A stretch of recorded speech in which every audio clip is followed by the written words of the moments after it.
Welcome to Velvet Karma Stories, where every story has a touch of karma. The wedding hall glowed with crystal chandeliers, their reflections dancing across golden walls. Guests murmured in admiration, the air thick with money, power, and the scent of imported roses. Tonight was supposed to be the happiest night of Emily Carter's life. At only 27, pregnant with her first child, she stood in front of the gilded mirror in her bridal suite, adjusting the lace veil her late mother had once dreamed she would wear. Her hands trembled not because of nerves, but because of exhaustion. Carrying Adrienne Blackwell's child had drained her body, but her heart was full of hope. She believed she was about to marry the man who promised her forever. But fate had other plans. Minutes before she was meant to walk down the aisle, Emily reached for her phone on the vanity. Instead, she froze. From the half-open door came Adrienne's voice, sharp and arrogant, dripping with a truth that sliced through her chest like a blade. "She's perfect for the deal," Adrienne muttered into his phone. "Once the ceremony is done, her father's old connections are mine. After that, Emily is nothing more than a pregnant trophy. Vanessa knows her place. She'll always come first." Emily's breath stopped. Her knees nearly buckled beneath the weight of the words. She pressed a trembling hand to her belly, as if shielding her unborn child from the poison leaking into her heart. Her fiancé, the billionaire she trusted, wasn't marrying her out of love. It was business. And worse, he admitted another woman, Vanessa, held his true affection. The laughter that followed his words echoed like thunder in her ears. Guests applauded outside, unaware that the bride was suffocating behind a velvet curtain. Her childhood dream shattered in a single phone call. The man who had whispered promises into her hair on sleepless nights, who had kissed her forehead as she battled morning sickness, was nothing but a liar. Emily bit her lip until she tasted blood, forcing back sobs that threatened to betray her presence. This was her wedding day. Hundreds of cameras waited to capture her smile, not her tears. Yet the betrayal sliced so deep she couldn't breathe. Images of Adrienne holding her hand at doctor appointments flashed through her mind. She remembered the night he whispered, "Our baby will grow up in love, Em." How cruel those words sounded now. She stumbled backward, knocking over a bouquet of white roses. Petals scattered across the marble floor like broken pieces of her heart. She wanted to scream, to tear off the gown, to run far away. But her body froze, paralyzed between rage and despair. And then another sound pierced the silence, the subtle click of heels. From the hallway drifted a woman's laugh, soft, confident, intimate. Vanessa, she was here, just outside, stepping into the same sacred space meant for the bride. Emily's pulse hammered. The betrayal wasn't a rumor or a suspicion. It was real, unfolding minutes before her vows. Her baby shifted inside her as if sensing her anguish. Tears blurred her vision, but behind them burned something new, fire. The girl who once believed in fairy tales died in that moment. What rose in her place was a woman who would no longer be silent. And as the orchestra began to play the wedding march, Emily wiped her tears, stood tall, and whispered to herself, "They will all remember tonight, but not for the reason Adrienne planned." Emily Carter had never asked for a life of luxury. Born in a quiet suburb of Philadelphia, she grew up in a small brick house where her mother worked double shifts as a nurse and her father repaired cars in their driveway just to keep food on the table. Emily wasn't raised with silk sheets or fancy cars. She was raised with love, sacrifice, and the belief that kindness mattered more than wealth. Her childhood was filled with secondhand dresses, public libraries, and the warmth of neighbors who treated her like family. She had a talent for art and a dream of becoming an event designer, the kind who could transform empty rooms into magical spaces.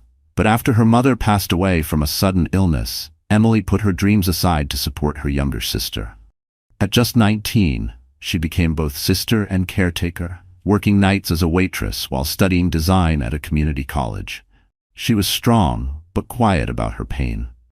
Those who met her often noticed her gentle smile, unaware of the storms she weathered in silence. She was the kind of woman who remembered birthdays, who brought soup to sick neighbors, who comforted strangers at bus stops. Her generosity made people trust her, and her innocence made her vulnerable. When she first met Adrienne Blackwell, she thought fate had finally rewarded her. He was magnetic, confident, and attentive in a way that made her feel like the most important person in the world. He swept her into a life she never imagined: glittering galas, expensive dinners, promises of security. For the first time since childhood, Emily allowed herself to believe in fairy tales. When she discovered she was pregnant, Emily cried tears of joy. She imagined a future filled with bedtime stories, baby giggles, and family breakfasts. Though Adrienne's smiles sometimes felt distant, she convinced herself it was stress from his empire. She carried the weight of the pregnancy mostly alone, but she never complained. She told herself she was building a family, the one she had always dreamed of since losing her mother. Behind closed doors, however, cracks began to show. Adrienne's patience grew thin. He snapped at her cravings, mocked her modest clothes, and insisted she present herself better. At events, Emily brushed it off, believing his love was still real. She convinced herself that once the wedding came, everything would change. He would see her not just as his fiancée, but as the mother of his child. She kept giving, sacrificing, and hoping. At 5 months pregnant, she worked tirelessly on the wedding details herself, pouring her heart into designing the perfect night. It wasn't just about impressing guests. It was her way of showing Adrienne she was worthy of his world. She chose soft ivory roses to honor her mother, golden candles for warmth, and a string quartet because Adrienne once said violins calmed him. Every detail was a love letter. But Emily carried another weight, one far heavier than the lace gown draped across her shoulders. She carried fear. Fear that she wasn't enough. Fear that Adrienne's sharp words meant something darker. Fear that the child in her belly would grow up in a cold home, just as she had feared when she lost her mother. Still, she clung to hope.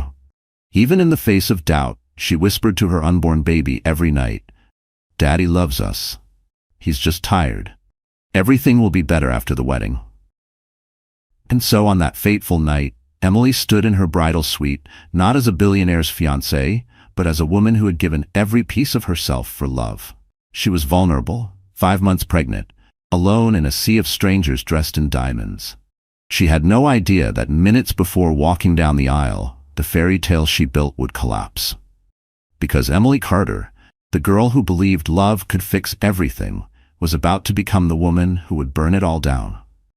The Crystal Crown Hotel was no ordinary venue. It was the crown jewel of Manhattan, a place where billionaires flaunted their fortunes and politicians whispered secrets behind crystal flutes of champagne. Tonight, its grand ballroom had been transformed into a palace of gold and ivory.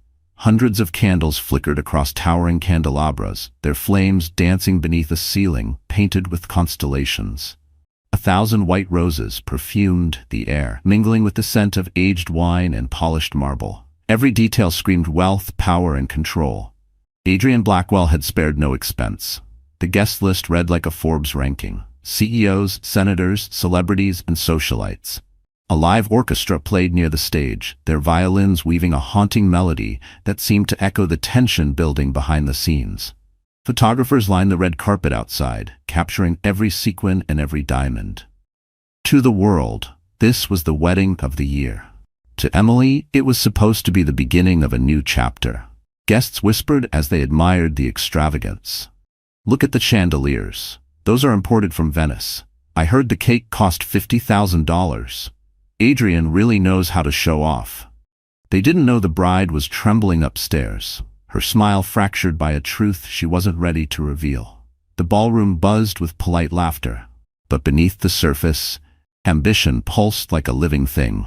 Men in tailored tuxedos exchanged business cards between bites of caviar. Women in glittering gowns compared diamonds as if they were weapons. Every conversation carried an undertone: alliances, investments, opportunities. This wasn't just a wedding, it was a transaction wrapped in lace and champagne. At the center of it all stood Adrienne, tall and confident, his black tuxedo cut to perfection. He raised his glass to a cluster of investors, his voice smooth as silk. "Tonight is more than a union," he said with a smile that didn't reach his eyes. "It's the promise of legacy." The men laughed and clapped him on the back. To them, Emily wasn't a bride, she was leverage. Meanwhile, Vanessa lingered in the crowd. She wore a crimson gown that clung to her figure, her lips painted to match. Guests mistook her for a guest of honor, unaware she was the very woman Adrienne whispered about in secret. Her smirk held the arrogance of someone who believed she had already won. Above the chaos, Emily stood hidden behind a velvet curtain that overlooked the ballroom from a balcony.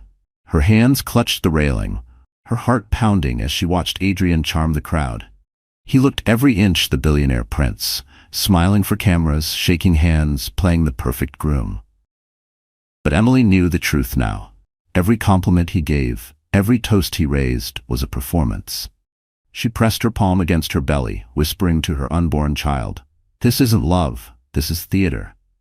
The music swelled. The announcer's voice boomed through the speakers. "Ladies and gentlemen, please welcome our bride." The crowd erupted in applause, all eyes turning toward the entrance where Emily was supposed to appear. But Emily didn't move.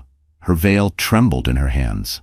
She wasn't just battling fear, she was battling fury.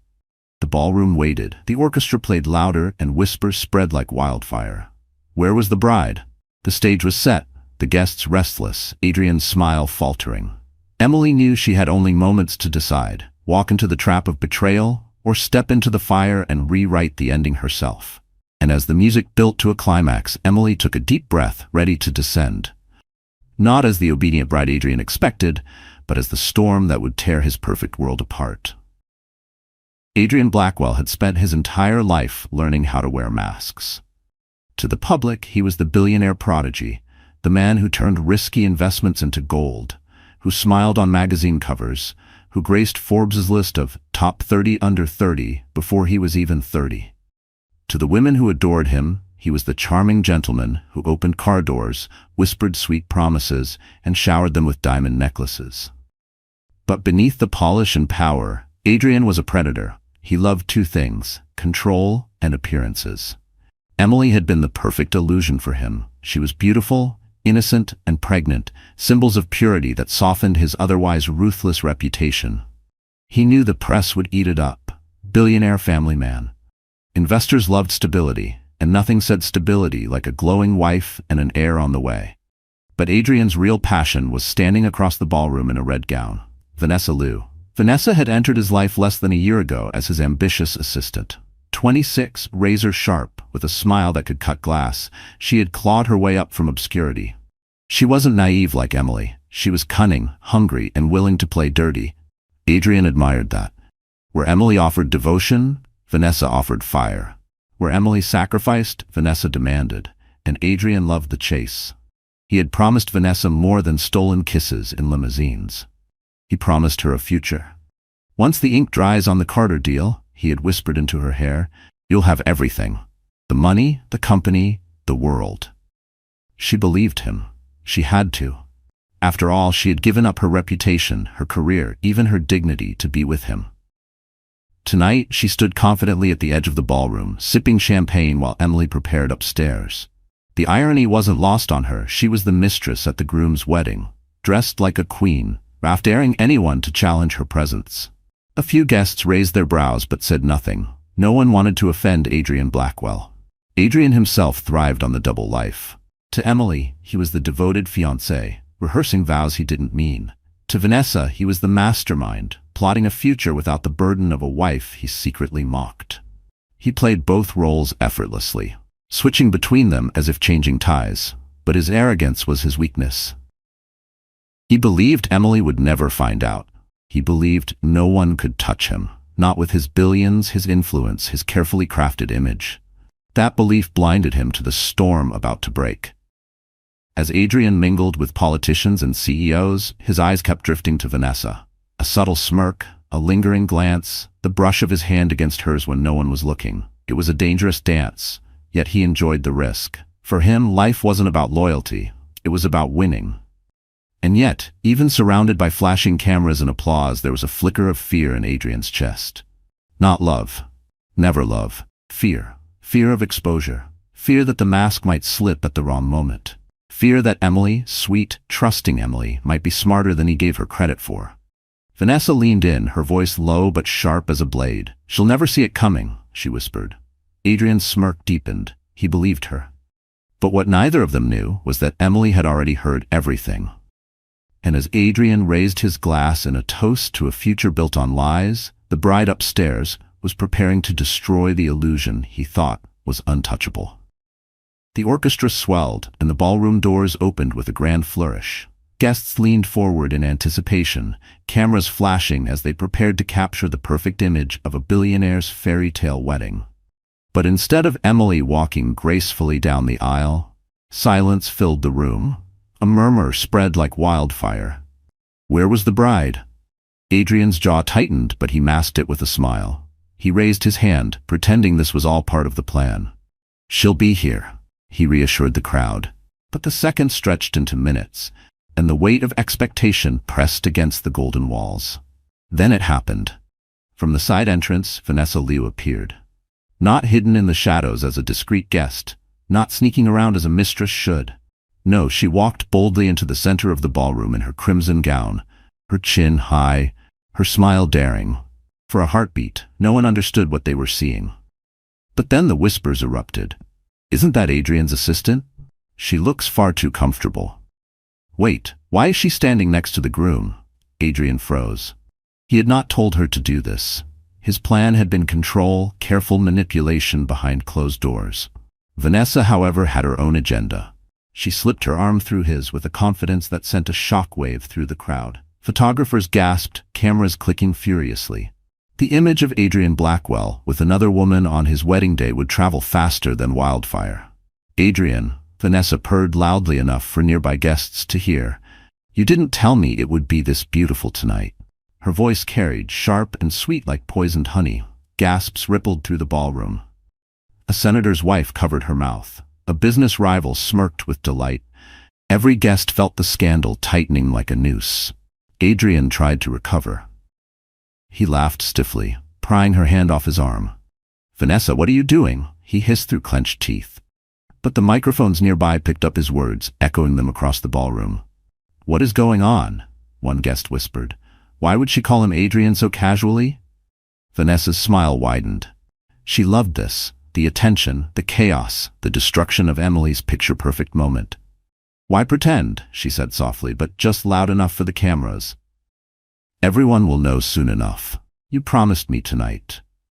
The room erupted. Guests whispered. Reporters scribbled notes. Cameras flashed in a frenzy. Adrienne's carefully constructed mask cracked. He forced a smile, trying to laugh it off as a joke, but his eyes darted nervously toward the staircase where Emily was supposed to appear. And then, as if summoned by fate, Emily stepped into view. She stood at the top of the grand staircase, her veil flowing, her eyes red from tears that no one could see under the soft lighting. The entire room gasped, not because she looked broken, but because she looked radiant, powerful even, like a queen walking into battle. Her gaze swept over Adrienne and Vanessa, her lips curling into a cold, almost defiant smile. She knew what she had heard. And now, everyone else had a glimpse of it too. The silence was deafening. Emily gripped the railing, her belly round beneath the silk gown, her presence undeniable. Every camera turned to her, every whisper died. Adrienne reached out a hand, desperate to salvage the moment. "Emily, my love, it's not what it looks like." But Emily's eyes locked on his, unblinking. And before the entire ballroom, she spoke her first words of the night. "No, Adrienne, it's exactly what it looks like." The ballroom still echoed with gasps and whispers as Emily turned away from Adrienne's outstretched hand. The orchestra had stopped playing, and the silence pressed in like a heavy curtain. Cameras flashed, capturing her every step as she walked steadily down the staircase, her veil trailing behind her like a banner of defiance. But once the crowd faded and the doors to the bridal suite shut behind her, the weight of it all came crashing down. Emily collapsed against the vanity table, her trembling hands clutching the edge as sobs tore through her chest. Her reflection in the mirror startled her. The bride staring back wasn't the glowing woman she had imagined, but a broken figure with smeared mascara, red eyes, and lips trembling with silent grief. She yanked the veil from her head and threw it to the floor, the lace crumpling like the fairy tale she once believed in. Her chest heaved, her breaths shallow. She pressed both palms to her belly, whispering through the sobs, "I'm sorry, baby. I'm so sorry." The life inside her shifted, a gentle kick reminding her that she wasn't completely alone. Yet at that moment, loneliness wrapped around her like chains. Memories flooded her mind, each one cutting deeper than the last. Adrienne's laughter when he first told her he loved her. The nights he held her hair back as she vomited through morning sickness. The promises he made about building a family together.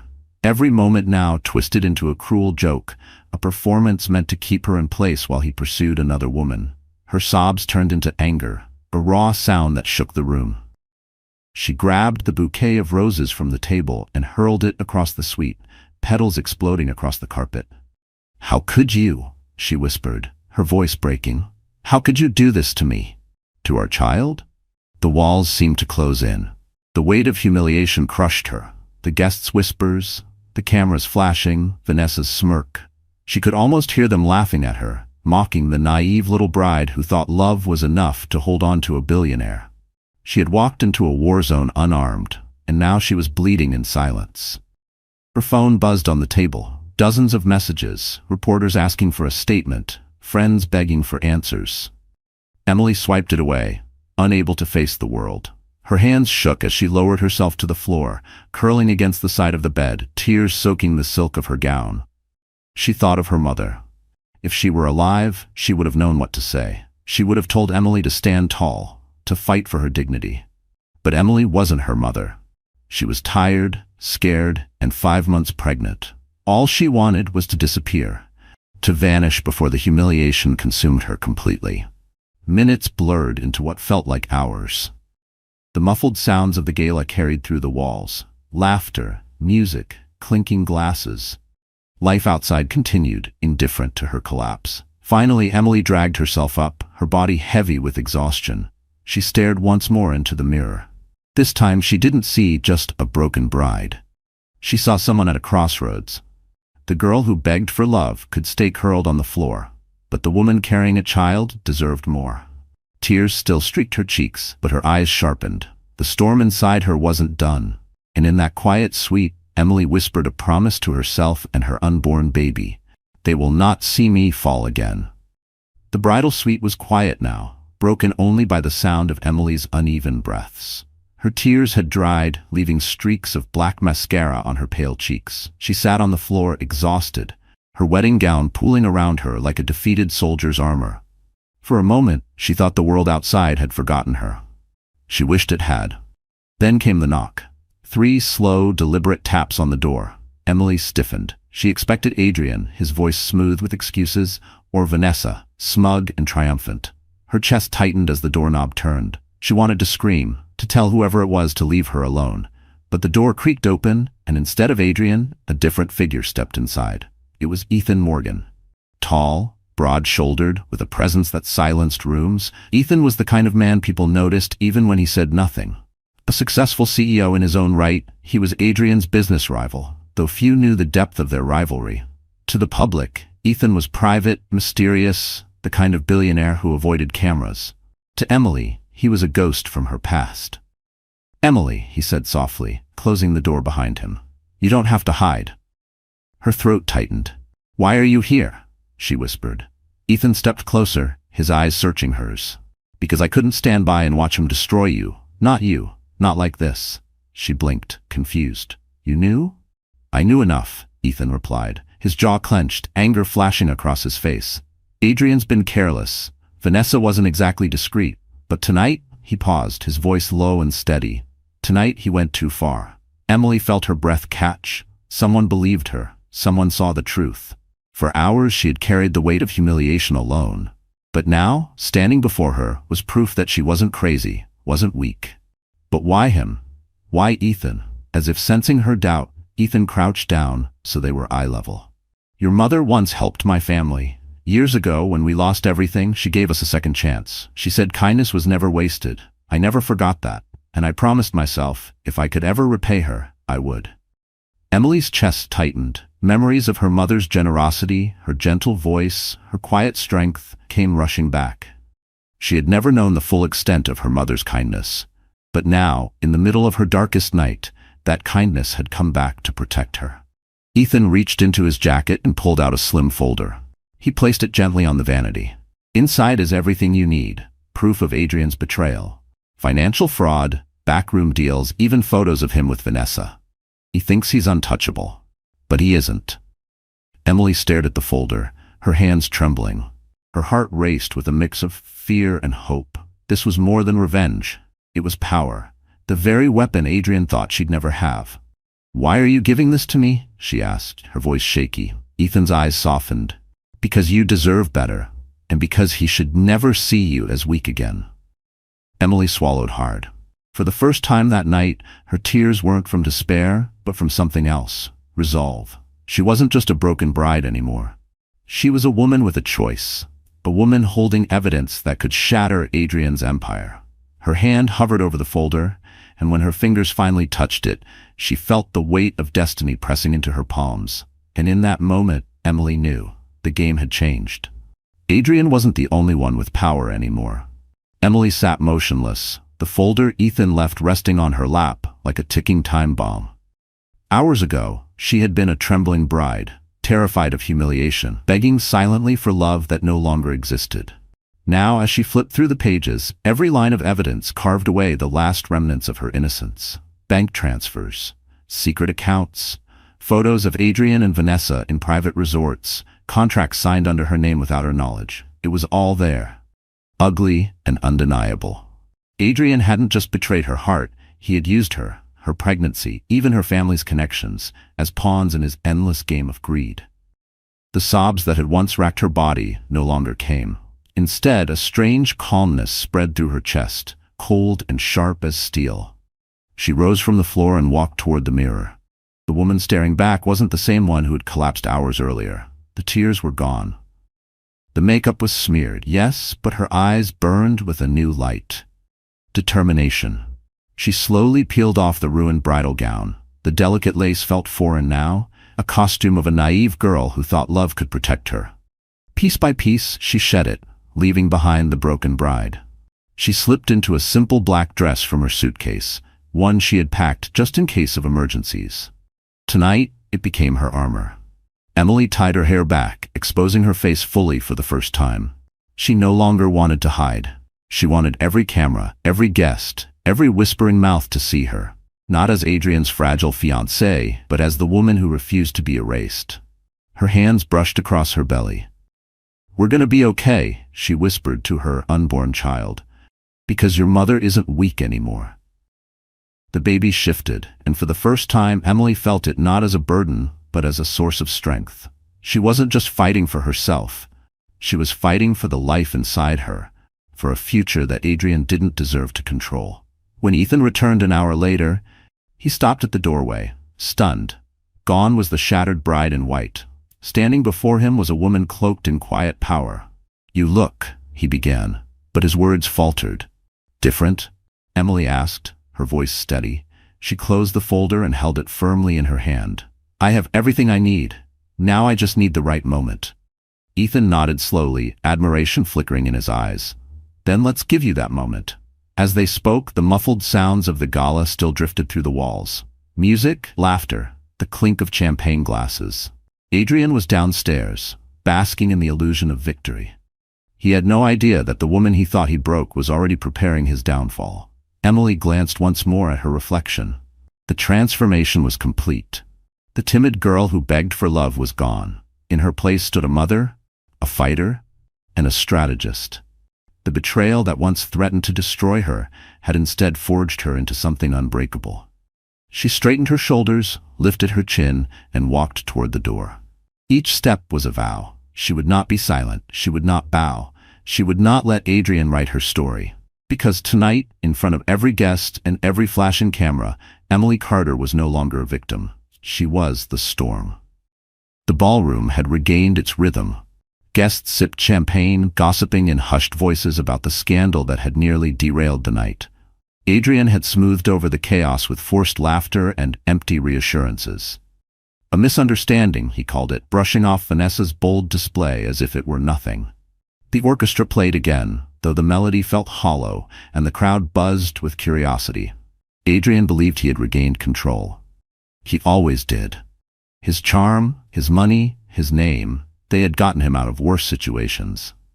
But as he raised his glass for yet another toast, the doors to the ballroom opened. Emily stepped inside. The room fell silent. No longer in her bridal gown, she wore a sleek black dress that clung to her frame, her hair pulled back, her face free of tears. The cameras turned instantly, bulbs flashing like lightning. She looked like a woman transformed, every step measured, every breath steady. A queen walking into her court. Adrienne's smile faltered. "Emily," he said, his voice loud enough to carry. "My love, there you are. Join me." But Emily didn't move toward him. Instead, she walked to the center of the ballroom. The crowd parted, whispers rising in waves. She turned slowly, letting every pair of eyes settle on her. When she finally spoke, her voice carried clear and sharp across the hall. "Ladies and gentlemen," she began, "thank you for being here tonight. You came to witness a wedding. Instead, you will witness the truth." A murmur rippled through the guests. Adrienne's jaw tightened. "Emily, that's enough," he snapped, his voice low. She ignored him. With steady hands, she lifted the folder Ethan had given her. "This is what my fiancé has been doing behind closed doors. Fraud, lies, betrayal, and yes, an affair with the woman you all saw earlier." Gasps filled the ballroom. Cameras clicked wildly. Vanessa paled, her smirk vanishing as reporters surged forward. Emily opened the folder, pulling out photographs and documents. She held them high, passing them to the nearest journalist. "These are copies. Take them. See for yourselves." The room exploded into chaos. Reporters lunged for the papers, snapping photos of contracts, financial records, images of Adrienne and Vanessa entwined in luxury hotels. Guests whispered furiously, reputations and investments unraveling with every passing second. Adrienne lunged forward, his face red. "Stop this madness," he roared. "You're hysterical. She's hysterical." Emily turned to him, her eyes like steel. "No, Adrienne, I'm not hysterical. I'm finished." Her words struck like a slap. The crowd fell silent again, every gaze locked on her. She placed a hand on her belly, her voice soft but unyielding. "I carried your child believing you were a man of honor. I sacrificed, I trusted, I believed. But tonight, I take back my dignity. You will never control me again." The silence that followed was deafening. Then slowly applause began. It started with one guest, then another, until the entire ballroom thundered with claps. Not for Adrienne, for Emily. She lifted her chin, letting the moment wash over her. This was no longer Adrienne's night, it was hers. And as Adrienne stood frozen in the spotlight, his empire unraveling, Emily Carter smiled. The kind of smile that promised the storm had only just begun. The ballroom was still echoing with applause when Emily lowered her hand from her belly and stood tall, letting the silence return. Every camera, every guest, every whispering mouth was fixed on her. For the first time that night, she was not the subject of pity. She was the embodiment of power. Adrienne tried to speak, his voice trembling with rage. "You think you've won? You think anyone will believe this?" He gestured wildly toward the journalists clutching documents, toward Vanessa shrinking behind him. "They'll see you for what you are, a bitter woman with nothing." Emily's calmness cut through his outburst like a blade. "Nothing?" she repeated, her voice steady, resonant. She stepped closer, her heels clicking against the marble floor. "I have everything that matters, my child, my dignity, and the truth that's more than you will ever have." Gasps echoed again. Adrienne's face flushed crimson, but the crowd no longer looked at him with admiration. They looked at him with disgust. Investors exchanged uneasy glances. Politicians turned away. The empire he had built on charm and illusion was crumbling in front of his eyes. Emily took a deep breath, her voice softening. "To every woman in this room and to every woman watching through those cameras, I want you to hear me clearly. Do not let anyone convince you that you are weak. Do not sacrifice yourself for a man who does not value you, and never, ever let betrayal define you." Her words struck the crowd with the weight of truth. Some women nodded, others wiped away tears. Even men shifted uncomfortably, confronted by the mirror she held up to their world. She placed her hand over her belly again, this time not in sorrow, but in pride. "This child will grow up knowing that their mother chose strength over silence, dignity over shame. And I will raise them to know that love is not meant to be a cage, but a shelter. I may have walked into this night as a bride, but I will walk out as something stronger, a mother, a survivor, and a woman who will never be broken again." The applause returned, louder this time, rising like thunder. People stood from their seats, clapping, cheering, some even chanting her name. Cameras flashed in a frenzy, immortalizing her transformation. Vanessa slipped out the side door, her crimson gown a streak of shame. Adrienne stood rooted, his fists clenched, his empire collapsing. For the first time in his life, he was powerless, and he knew it. Emily turned, her eyes finding Ethan across the room. He gave her a small nod, one of respect, not pity. She nodded back. Their story was not about romance, not yet. Tonight was about reclaiming her life. She walked toward the exit, each step strong, her head high. The guests parted, creating a path as if in reverence.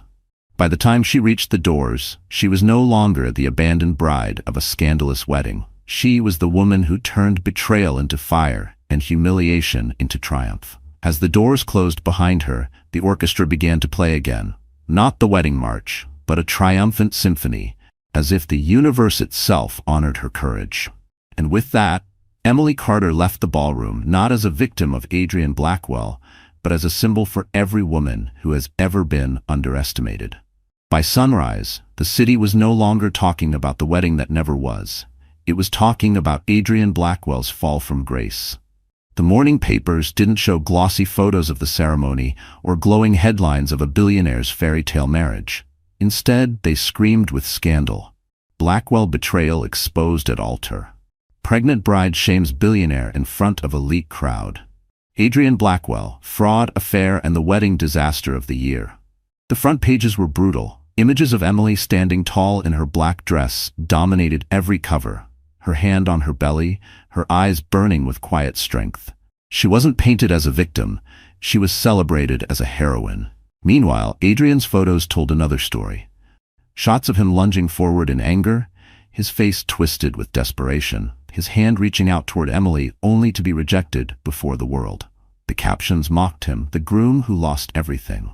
Television anchors replayed the footage on loop. Clips of Emily's speech spread across social media. Her words translated into hashtags. Never broken, strength over silence, Emily Carter. Millions watched, millions shared, millions cheered. Overnight, she became a symbol. But for Adrienne, the consequences went far beyond humiliation. By noon, stock in Blackwell Enterprises plummeted. Investors pulled out in droves, terrified of the fraud allegations Emily revealed. Contracts were canceled, partnerships dissolved. Politicians who once clung to Adrienne for campaign donations suddenly distanced themselves, claiming ignorance. His phone, once buzzing with admiration, now flooded with messages of disgust. Vanessa, his mistress, disappeared into the shadows. The same woman who boldly strutted through the ballroom vanished when the world turned against them. Tabloids caught her boarding a flight to Europe, alone, her crimson gown traded for a hoodie and sunglasses. She had gambled on Adrienne's power, and when it crumbled, she left him to burn alone. The board of directors at Blackwell Enterprises called an emergency meeting. For years they tolerated Adrienne's arrogance because he made them rich. Now he was a liability. Within 24 hours, whispers of his removal circulated. By the end of the week, the whispers would become reality. And Emily? She stayed silent. She refused interviews, declined comment requests, avoided the paparazzi who camped outside her apartment. The world wanted her voice, but she gave them nothing. Her silence made her more powerful. She had already spoken the truth where it mattered. Before the cameras, before the crowd. There was nothing more to say. Still, behind closed doors, Emily watched the storm unfold with a quiet resolve. She didn't smile at Adrienne's downfall, nor did she celebrate his ruin. She wasn't driven by vengeance anymore. She was focused on one thing, her child's future. But the city had other plans. Strangers sent her letters of support. Women shared their own stories of betrayal, and talk shows hailed her as the woman who humbled a billionaire. Whether she wanted it or not, Emily had become a symbol of resilience. Adrienne, meanwhile, locked himself in his penthouse, blinds drawn, drinking heavily as the world devoured him alive. He replayed the moment of Emily's defiance again and again, each time feeling his empire slip further from his grasp. The man who once believed he was untouchable was now a pariah. And as the headlines grew harsher and the empire collapsed, one truth echoed through every newsroom and boardroom alike. Adrienne Blackwell's reign was over, and it was Emily Carter who ended it. For weeks after the scandal, Emily kept her world small. She spent her mornings in a modest apartment she rented under her maiden name, away from paparazzi, away from curious neighbors. She cooked simple meals, read quietly in the mornings, and placed her hand on her belly each night, whispering promises to the life growing inside her. At first, the silence felt heavy. After years of standing in Adrienne's shadow, she wasn't sure who she was without him, but slowly she began to remember. Before Adrienne, Emily Carter was an artist, a designer with dreams of transforming spaces into living poetry. She had given that up when she stepped into his world. Now, with nothing left to lose, she returned to the very passion that once fueled her. She started small. One morning, she dug out her old sketchbooks from a box she'd hidden away years ago.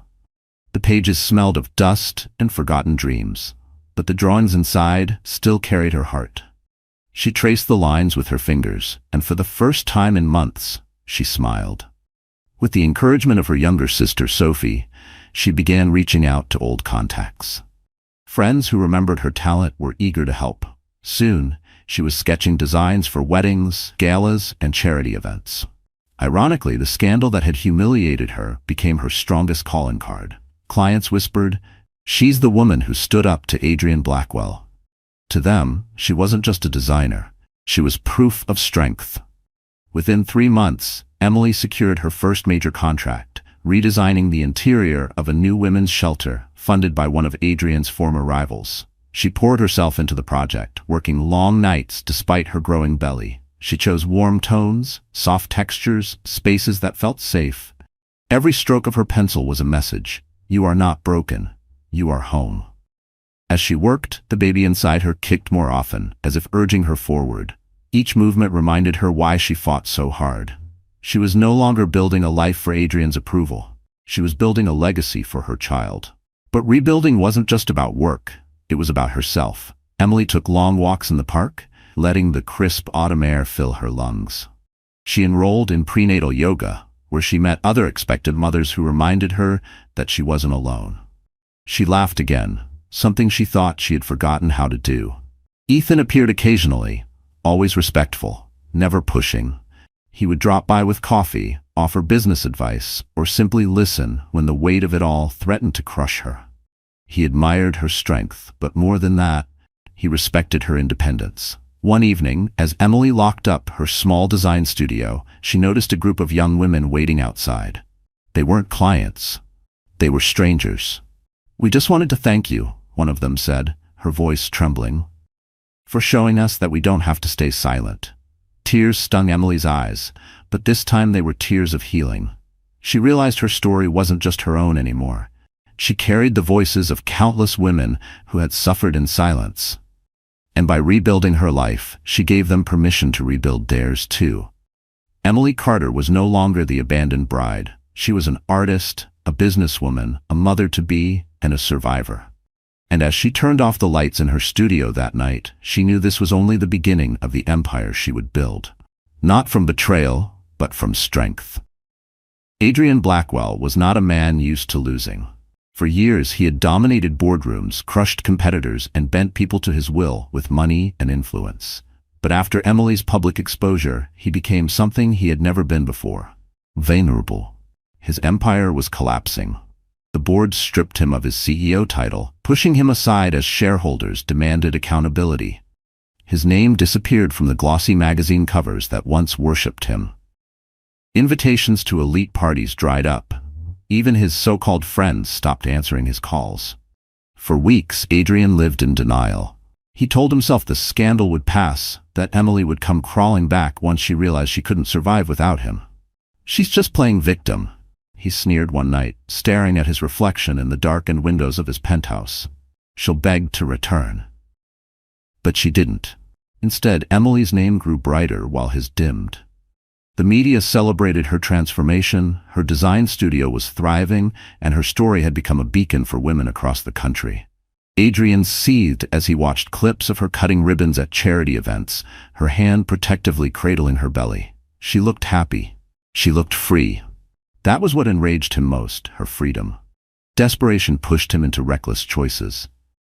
He began showing up unannounced at her apartment, pounding on the door late at night. "Emily, open up, we need to talk." His voice was raw, desperate, no longer the smooth confidence he once wielded. She never answered. Instead, Ethan's security team made sure he was escorted off the property each time. Adrienne turned to the press, giving interviews filled with half-truths and fake remorse. "I made mistakes," he told one reporter, his eyes glassy. "But Emily knows I love her. I just want my family back." The public wasn't fooled. His words rang hollow. And the backlash was even harsher.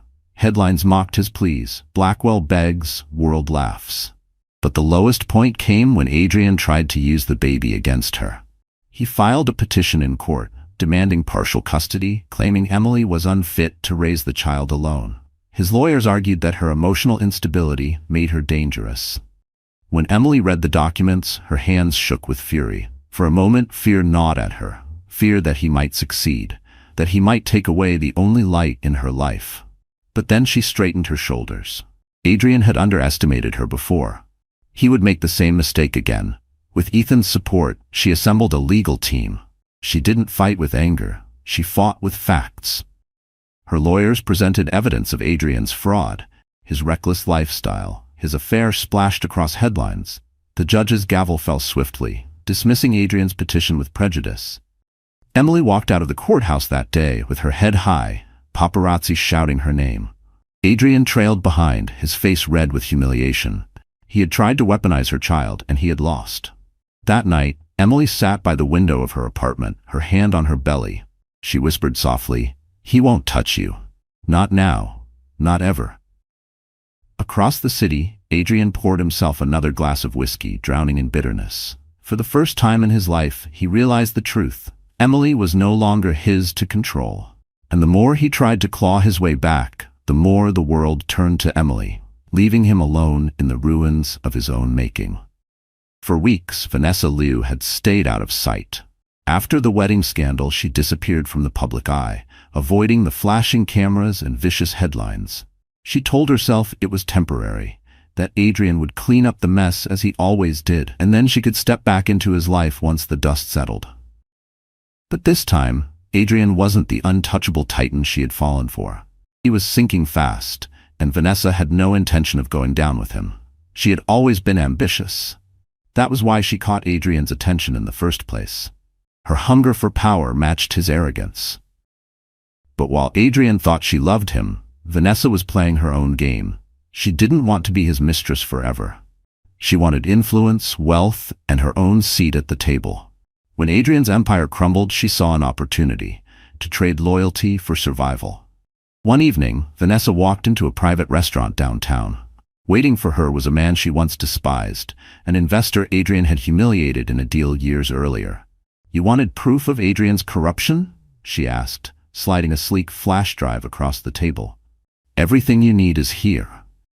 The man raised a brow. "And why would you betray him now?" Vanessa leaned back, sipping her wine with a smile. "Because the king is falling, and I don't plan to be dragged down with him." The investor chuckled. "Clever girl, but you realize once this gets out, you're finished too." Vanessa's smile faltered, just slightly. She thought she could outsmart everyone, but she hadn't calculated how much the world already despised her. To the public, she wasn't a victim, she was a willing accomplice. The scarlet woman who strutted into a billionaire's wedding wearing red and daring the world to watch. When the files she leaked hit the media, the backlash was immediate. Adrienne was destroyed further, yes, but Vanessa's name was dragged through the mud alongside his. Blackwell's mistress strikes again. Vanessa Liu, from ambition to infamy. No one trusts a traitor. She tried to spin it, giving interviews where she painted herself as another pawn in Adrienne's game. "I was manipulated," she said tearfully on live television. "I believed he loved me." But the crocodile tears didn't convince anyone.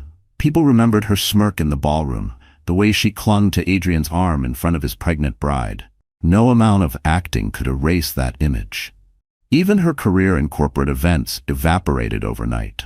Clients canceled contracts. Former colleagues refused to answer her calls. She had gambled everything on Adrienne's power, and now she had nothing. And Adrienne?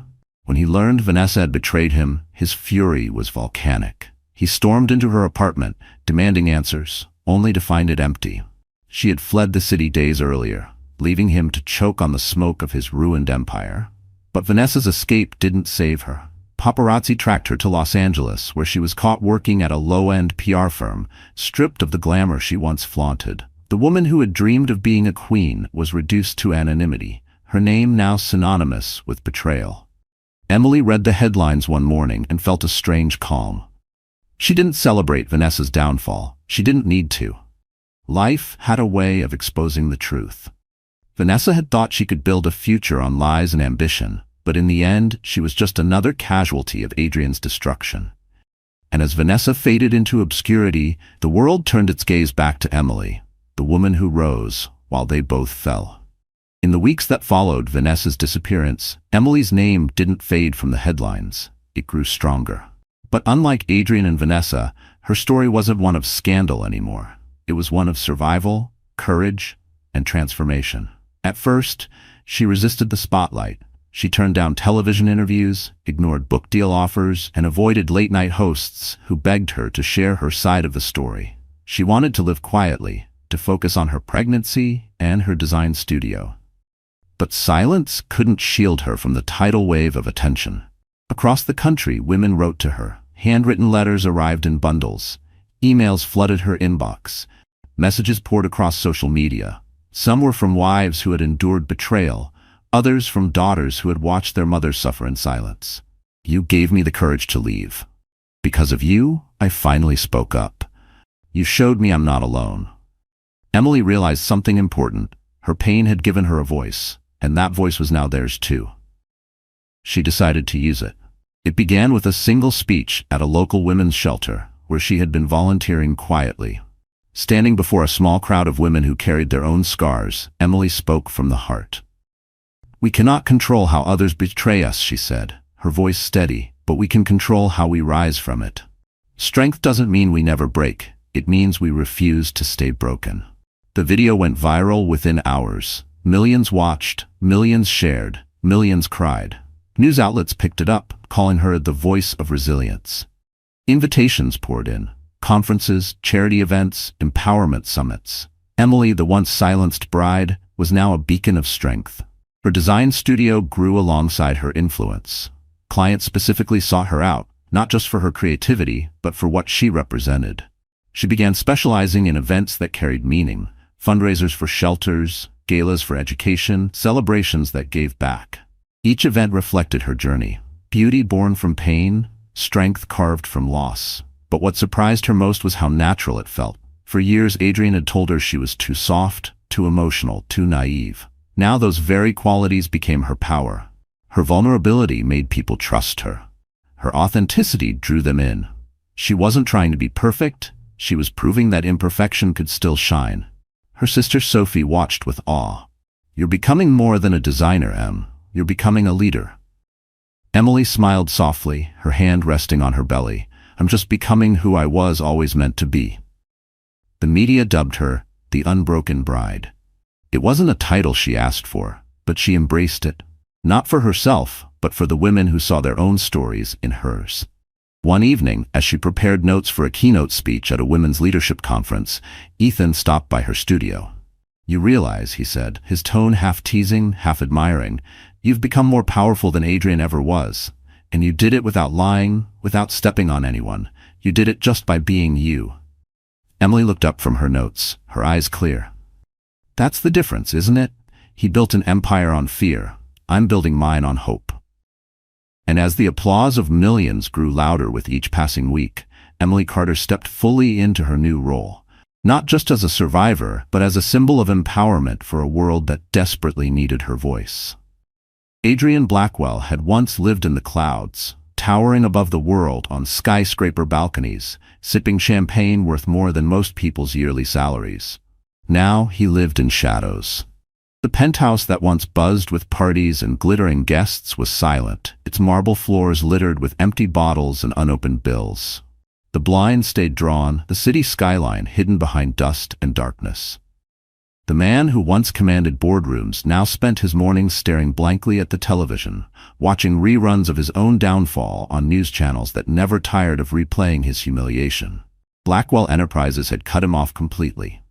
The board forced him out, freezing his accounts as investigators uncovered layers of fraud and manipulation. His assets were seized, his properties repossessed. Lawsuits piled higher than his bar tabs. His so-called friends vanished first. The same men who had once cheered him on the golf course now ignored his calls. The women who once clung to his arm blocked his number. Even Vanessa, the mistress he had once promised the world, betrayed him and disappeared. Adrienne was left with nothing but the echo of his own arrogance. At first, he fought. He stormed into board meetings uninvited, demanding his position back.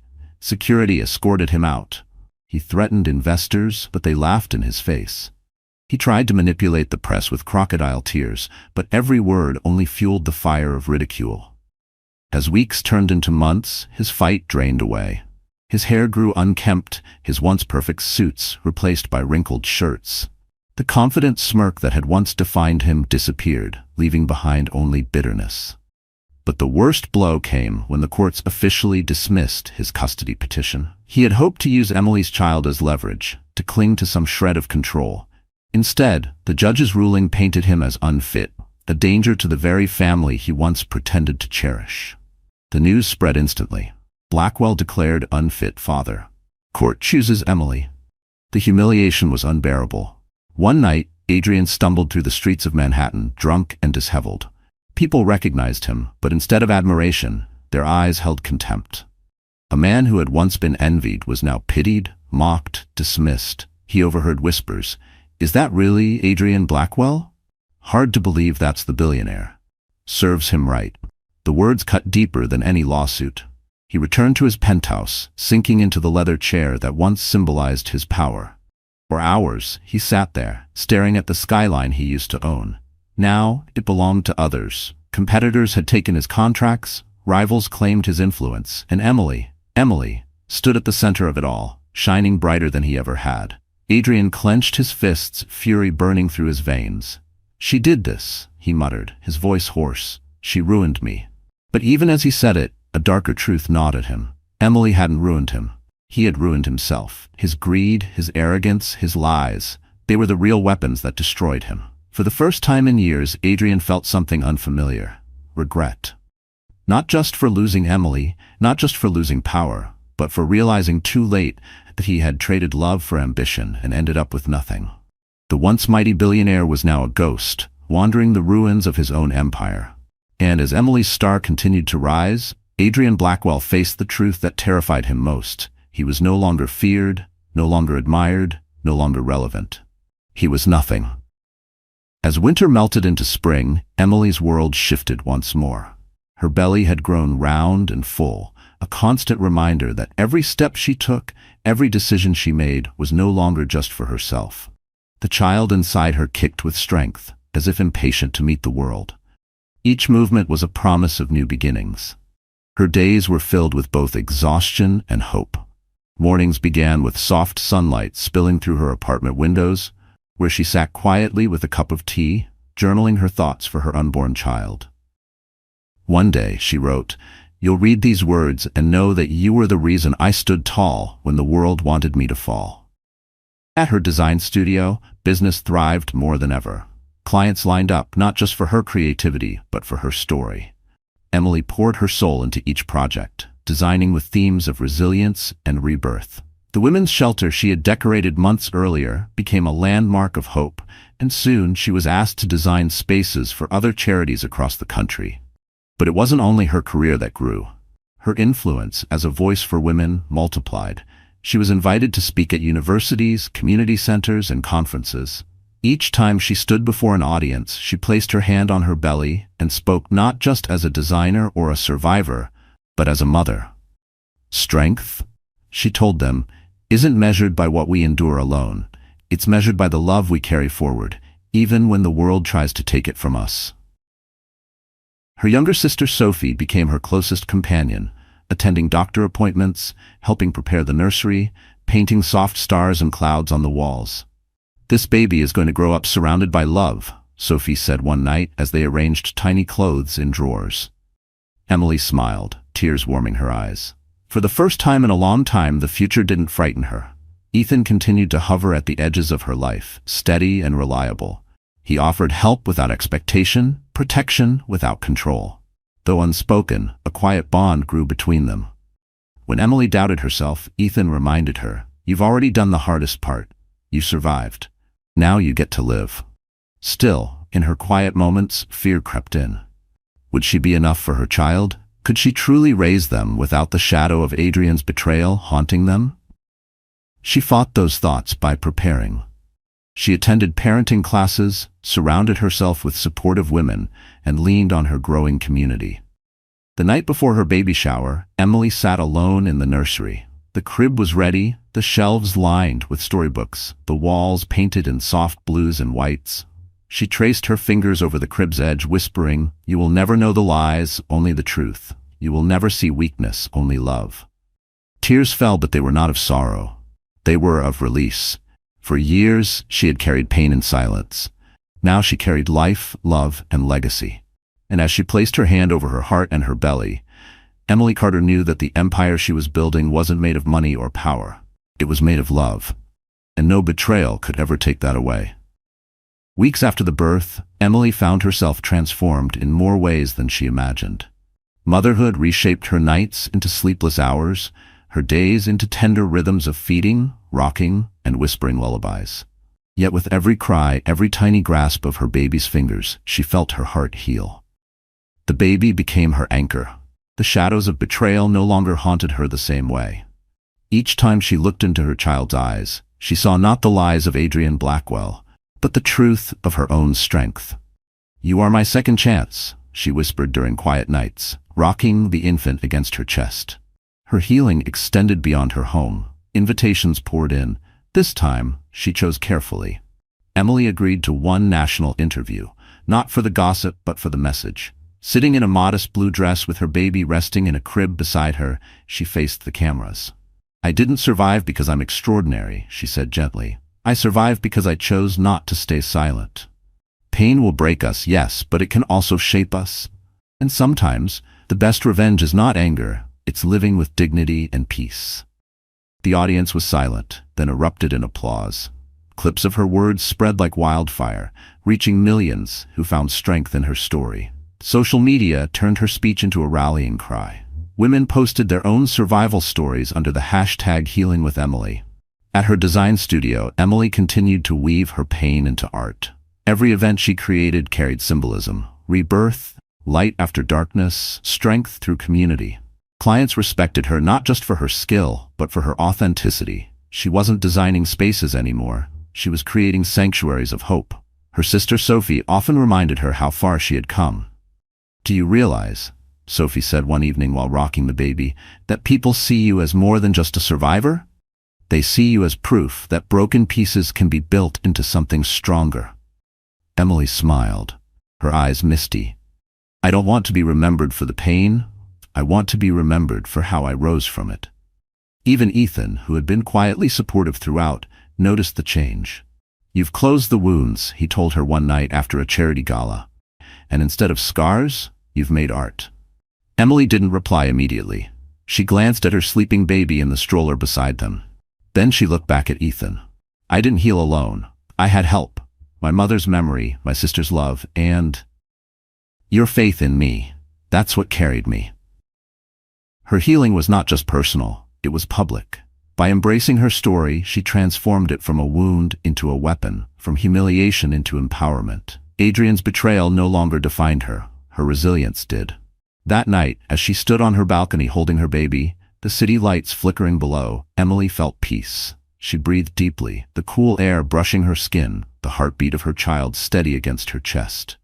For the first time since the betrayal, she wasn't surviving anymore. She was living. And in that simple truth, Emily Carter finally found her freedom. Adrienne Blackwell's end did not come with explosions or fireworks. It came quietly, like a flame suffocated by its own smoke. Months after Emily's rise, Adrienne was a ghost in the city he once ruled. The penthouse was sold to pay off debts, his cars repossessed, his name blacklisted from the circles he once dominated.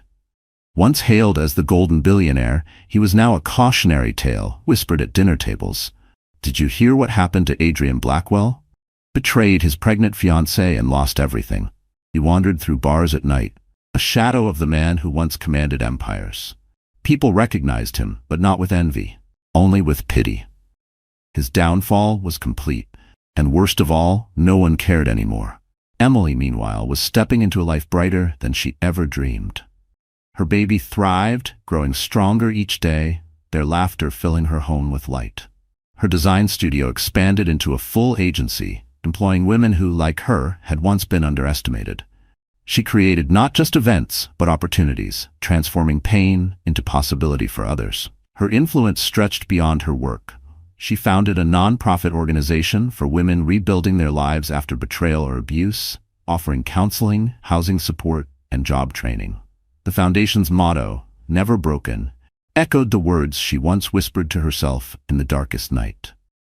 One evening, Emily attended the opening of a new shelter her foundation funded. Reporters surrounded her, snapping photos of her in a simple yet elegant gown, her baby cradled in her arms. A journalist asked, "Emily, do you ever regret what happened with Adrienne?" She smiled softly, her eyes calm. "Regret? No. Without that betrayal, I would not be here. Without that pain, I would not have built this strength. I don't regret what he did. I only regret how long I believed I wasn't enough." The crowd fell silent, moved by her words. Then applause rose, loud and genuine, echoing the admiration of a world that now saw Emily not as a victim, but as a symbol. Across the city, Adrienne watched the interview from a dingy hotel room. The television flickered, Emily's face glowing with pride, her baby nestled against her chest. He threw the remote at the screen, shattering the glass, but the image lingered in his mind. He had lost her forever, not just as a woman, but as the life he might have shared. Alone, he poured himself another drink. That was his legacy. Empty glasses, burned bridges, and a name that had turned to dust. Emily's future soared while his dwindled into nothingness. Back at the shelter, Emily held her baby close as the night wound down. She looked out at the crowd, survivors, supporters, women who now believed in themselves because she had dared to stand. She whispered to her child, "This is our world now, not built on lies, not on betrayal, but on truth, dignity, and love." The music swelled, laughter filled the hall, and Emily felt something she hadn't in years: complete peace. Adrienne Blackwell's story had ended in ashes. But Emily Carter's story was only beginning, and it was brighter, stronger, and more beautiful than any fairy tale she had once believed in. So that's how Emily's story comes to an end, my wonderful friends. And if you're still here with me right now, it probably means something in her journey touched your heart too. Maybe it reminded you of a moment you thought you couldn't survive. Or maybe it showed you that even in betrayal, there's a way forward. The Stoic philosopher Marcus Aurelius once wrote, "You have power over your mind, not outside events. Realize this, and you will find strength." Isn't that exactly what Emily did? She couldn't control Adrienne's betrayal, but she could control how she rose from it. And Epictetus said, "It's not what happens to you, but how you react to it that matters." That's the heart of healing. Life will break us sometimes, but like Emily, we can choose dignity over despair, truth over lies, and love over fear. If her story leaves you with one lesson, let it be this: you are never powerless. If this touched you even a little, don't forget to like this video, share it with someone who needs hope, and subscribe to our channel, because we'll keep bringing stories that remind you of the strength already inside you. Already inside you. Already inside you. Already inside you. Already inside you. Already inside you. Already inside you. Already